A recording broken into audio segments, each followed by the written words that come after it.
Hi, my name's Trudy McDonald. I'm the Managing Director of TalentCode HR.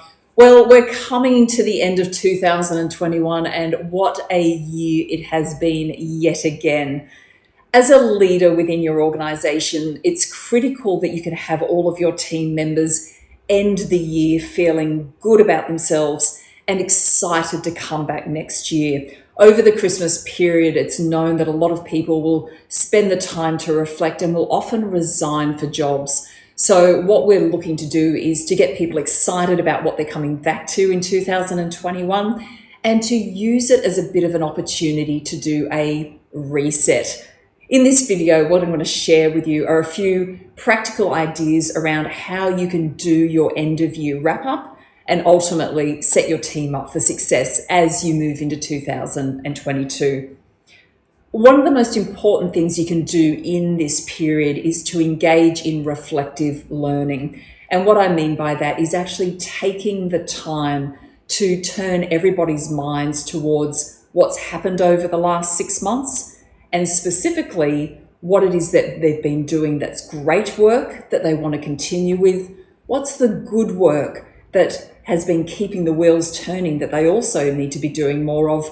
But then what's some of the poor work, or what are some of the poor habits that they may have got into that we don't want to carry through to next year? And then finally, what's missing? What didn't we get to that we intended to? That simple exercise of reflection is a really powerful thing to do, initially individually, but then to bring it back to a team environment and to share ideas with each other.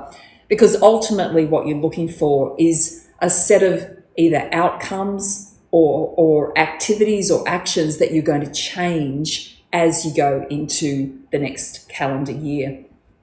This is really critical, particularly if people are feeling burnt out, if they're feeling exhausted, if they're feeling that their resilience is a little low, giving them a sense that things are going to change and they've got something better to come back to is really critical if we want to retain people and have them come back in the new year feeling buoyant and excited and energized, ready to give their best.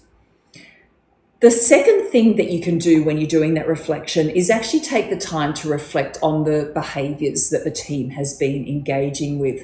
And specifically, you can ask yourself what's been working really well at a team level, and then even better if. And what that will do is open up a really nice conversation to reflect on how the team has been engaging well. And you can use that as a form of recognition and to get people feeling good about themselves.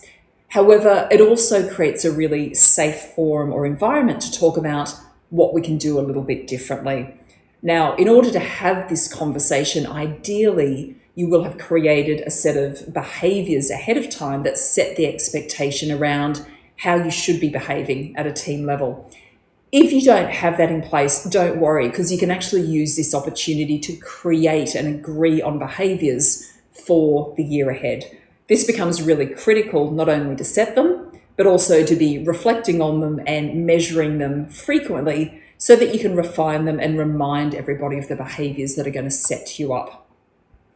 This reflective learning process is critical if you want to remain nimble and agile as a team and be making the small tweaks and refinements to behaviors and ultimately what people are focusing on to ensure that you can continue to be successful.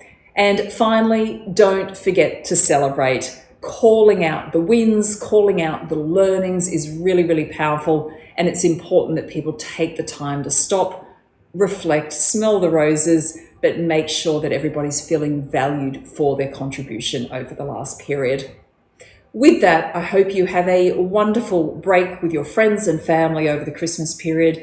If you'd like to talk about how to engage your teams and do a reset as you come into 2022, please don't hesitate to reach out. We'd be delighted to have a chat.